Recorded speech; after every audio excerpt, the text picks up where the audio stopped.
Olá, seja bem-vindo ou bem-vinda à nossa Casa na Arte. Pode entrar.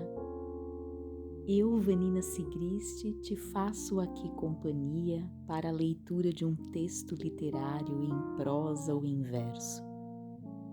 Espero que com esta leitura a arte encontre você de um modo único.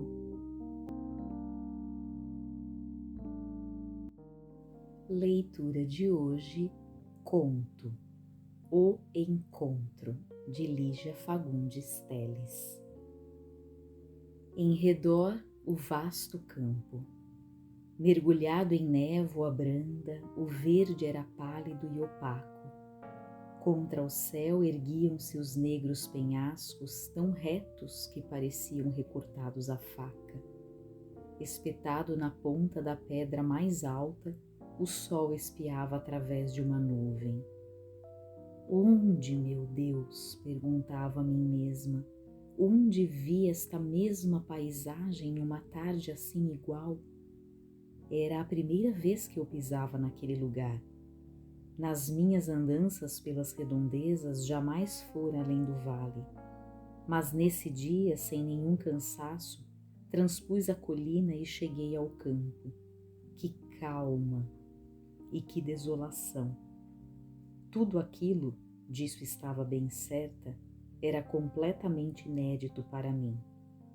Mas por que então o quadro se identificava em todas as minúcias a uma imagem semelhante lá nas profundezas de minha memória? Voltei-me para o bosque que se estendia à minha direita. Esse bosque eu também já conhecera com sua folhagem cor de brasa dentro de uma névoa dourada. Já vi tudo isto, já vi. Mas onde e quando? Fui andando em direção aos penhascos, atravessei o campo e cheguei à boca do abismo cavado entre as pedras. Um vapor denso subia como um hálito daquela garganta de cujo fundo insondável vinha um remotíssimo som de água corrente. Aquele som eu também conhecia. Fechei os olhos. Mas se nunca estive aqui, sonhei, foi isso? Percorri em sonho estes lugares e agora os encontro palpáveis, reais? Por uma dessas extraordinárias coincidências, teria eu antecipado aquele passeio enquanto dormia? Sacudi a cabeça. Não, a lembrança, tão antiga quanto viva, escapava da inconsistência de um simples sonho. Ainda uma vez fixei o olhar no campo enevoado, nos penhascos enxutos. A tarde estava silenciosa e quieta. Contudo, por detrás daquele silêncio, no fundo daquela quietude, eu sentia qualquer coisa de sinistro. Voltei-me para o sol que sangrava como um olho empapando de vermelho a nuvenzinha que o cobria. Invadiu-me a obscura sensação de estar próxima de um perigo. Mas que perigo era esse e em que consistia? Dirigi-me ao bosque. E se fugisse? Seria fácil fugir, não? Meu coração se apertou inquieto. Fácil, sem dúvida, mas eu prosseguia implacável como se não restasse mesmo outra coisa a fazer senão avançar. Vá-se embora depressa, depressa, a razão ordenava, enquanto uma parte do meu ser mergulhada numa espécie de encantamento se recusava a voltar. Uma luz dourada filtrava-se por entre a folhagem do bosque que parecia petrificado. Não havia a menor brisa soprando por entre as folhas enrijecidas, numa tensão de expectativa. A expectativa está só em mim, pensei, triturando entre os dedos uma folha avermelhada. Veio-me então a certeza absoluta de ter feito várias vezes esse gesto, enquanto pisava naquele mesmo chão que arfava sob os meus sapatos. Enveredei por entre as árvores. e nunca estive aqui, nunca estive aqui. Fui repetindo a aspirar o cheiro frio da terra. Encostei-me a um tronco e por entre uma nesga da folhagem vislumbrei o céu pálido. Era como se o visse pela última vez. A cilada, pensei diante de uma teia que brilhava suspensa entre dois galhos. No centro, a aranha. Aproximei-me. Era uma aranha ruiva e atenta à espera. Sacudi violentamente o galho e desfiz a teia que pendeu em farrapos. Olhei em redor assombrada. E a teia para a qual eu caminhava? Quem? Quem iria desfazê-la? Lembrei-me do sol lúcido como a aranha. Então enfurnei as mãos nos bolsos, endureci os maxilares e segui pela vereda. Agora vou encontrar uma pedra fendida ao meio. E cheguei a rir, entretida com aquele estranho jogo de reconhecimento. Lá estava a grande pedra golpeada com tufos de erva brotando na raiz da fenda. Se for agora por este lado, vou encontrar um regato. Apressei-me. O regato estava seco, mas os pedregulhos limosos indicavam que provavelmente na próxima primavera a água voltaria a correr por ali. Apanhei um pedregulho. Não estava sonhando. Nem podia ter sonhado, mas em que sonho podia caber uma paisagem tão minuciosa? Restava ainda uma hipótese. E se eu estivesse sendo sonhada? Perambulava pelo sonho de alguém mais real do que se estivesse vivendo. Por que não? Daí o fato estranhíssimo de reconhecer todos os segredos do bosque, segredos que eram apenas do conhecimento da pessoa que me captara em seu sonho. Faço parte de um sonho alheio, disse e espetei um espinho no dedo. Gracejava, mas a verdade é que crescia minha inquietação. Se for prisioneira de um sonho, agora escapo. Uma gota de sangue escorreu pela minha mão, a dor tão real quanto a paisagem. Um pássaro cruzou meu caminho num voo tumultuado. O grito que soltou foi tão dolorido que cheguei a vacilar num desfalecimento. E se fugisse? E se fugisse? Voltei-me para o caminho percorrido, labirinto sem esperança. Agora é tarde, murmurei, e minha voz avivou em mim um último impulso de fuga. Por que tarde? A folha que resvalou pela minha cabeça era a seca advertência que colhi no ar e fechei na mão. Que eu não buscasse esclarecer o mistério, que não pedisse explicações para o absurdo daquela tarde, tão inocente na sua aparência. Tinha apenas que aceitar o inexplicável, até que o nó se desatasse na hora exata. Enveredei por entre dois carvalhos, ia de cabeça baixa, o coração pesado, mas as passadas eram enérgicas, impelida por uma energia que não sabia de onde vinha. Agora vou encontrar uma fonte. Sentada ao lado está uma moça. Ao lado da fonte estava a moça vestida com um estranho traje de amazona. Tinha no rosto muito branco uma expressão tão ansiosa que era evidente estar à espera de alguém. Ao ouvir meus passos, animou-se para cair em seguida no maior desalento. Aproximei-me. Ela lançou-me um olhar desinteressado e cruzou as mãos no regaço. Pensei que fosse outra pessoa. Estou esperando uma pessoa. Sentei-me numa pedra verde de musgo, olhando em silêncio seu traje completamente antiquado. Vestia uma jaqueta de veludo preto e uma extravagante saia rodada que lhe chegava até a ponta das botinhas de amarrar. Emergindo da gola alta da jaqueta destacava-se a gravata de renda branca, presa com um broche de ouro em forma de bandolim. Atirado no chão aos seus pés, o chapéu de veludo com uma pluma vermelha. Fixei-me naquela fisionomia devastada. Já vi esta moça. Mas onde foi? E quando? Dirigi-me a ela sem o menor constrangimento, como se a conhecesse há muitos anos. Você mora aqui perto?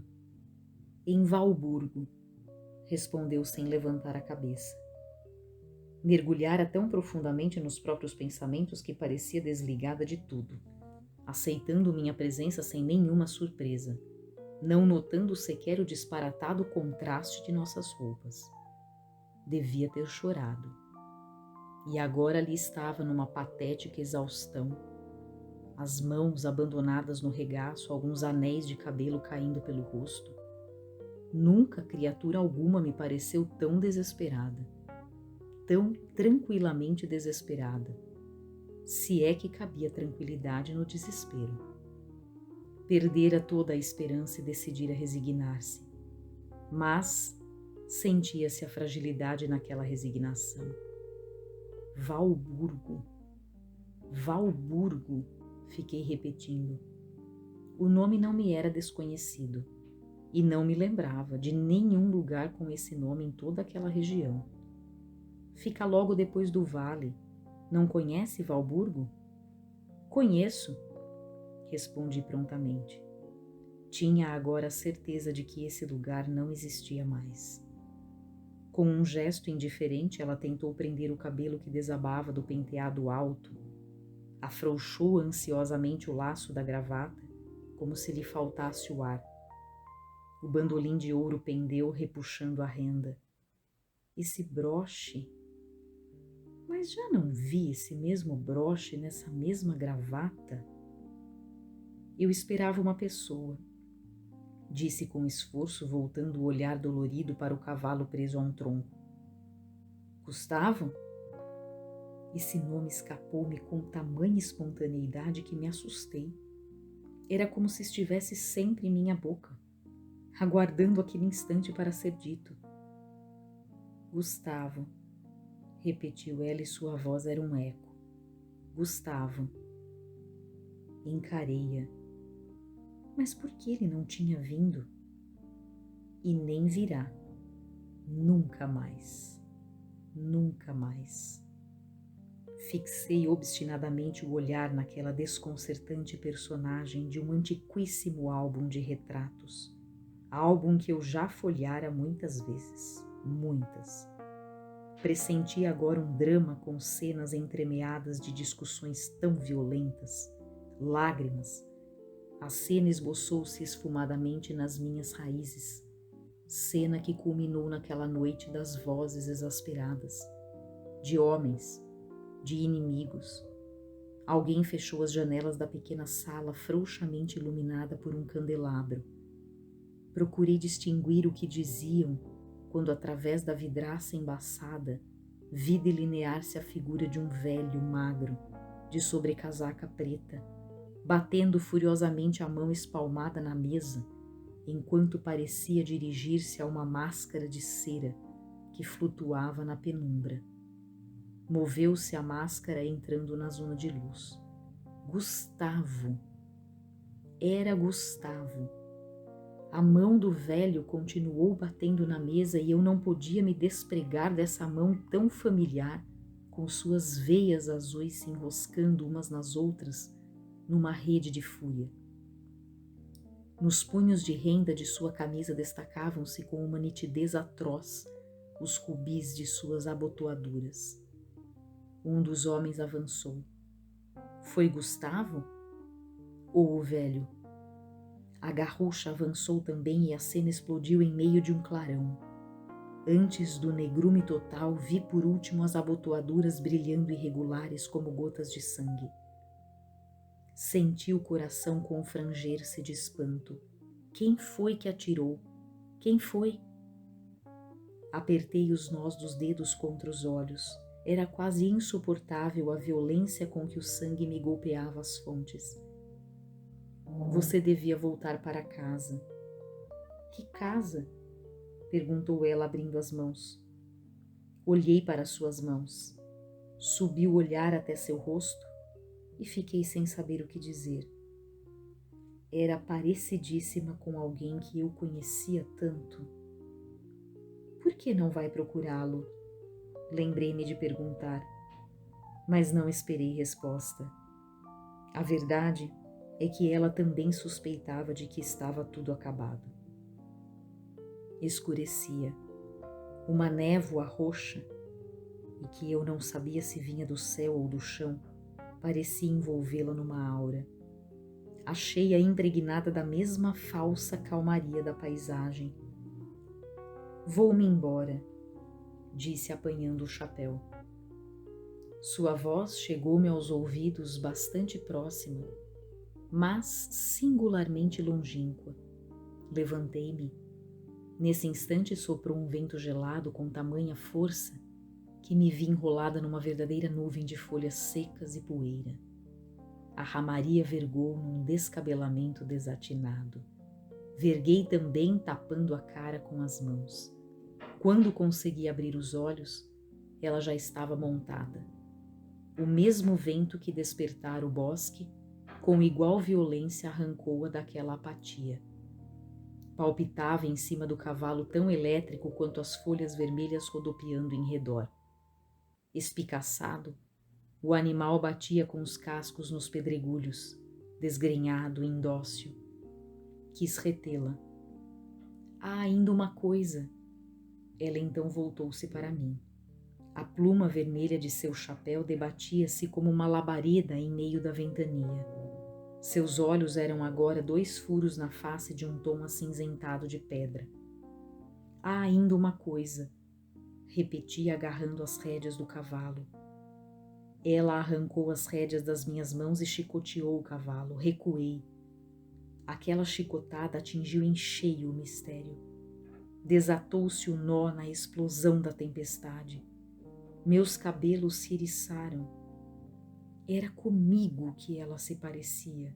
Aquele rosto era o meu. Eu fui você, balbuciei. Num outro tempo eu fui você. Quis gritar e minha voz saiu despedaçada. Tão simples tudo, porque só agora entendi. O bosque, a aranha, o bandolim de ouro pendendo da gravata, a pluma do chapéu, aquela pluma que minhas mãos tantas vezes alisaram. E Gustavo. Estremeci. Gustavo. A saleta esfumaçada se fez nítida. Lembrei-me do que tinha acontecido e do que ia acontecer. Não! Gritei, puxando de novo as rédeas. Um raio chicoteou o bosque com a mesma força com que ela chicoteou o cavalo. Ele empinou, imenso, negro, os olhos saltados arrancando-se das minhas mãos. Estatelada, vi-o fugir por entre as árvores. Fui atrás, o vento me cegava, espinhos me esfrangalhavam a roupa, mas eu corria alucinadamente na tentativa de impedir o que já sabia inevitável. Guiava-me a pluma vermelha que ora desaparecia, ora ressurgia por entre as árvores, flamejante na escuridão. Por 2 vezes senti o cavalo tão próximo que poderia tocá-lo se estendesse a mão. Depois o galope foi se apagando até ficar apenas o uivo do vento. Assim que atingi o campo, desabei de joelhos. Um relâmpago estourou e por um brevíssimo segundo, consegui vislumbrar ao longe a pluma debatendo-se ainda. Então gritei com todas as forças que me restavam e tapei os ouvidos para não ouvir o eco de meu grito misturar-se ao ruído pedregoso de cavalo e cavaleira se despencando no abismo. Agradeço em nome da Casa na Arte pela presença e até a próxima leitura.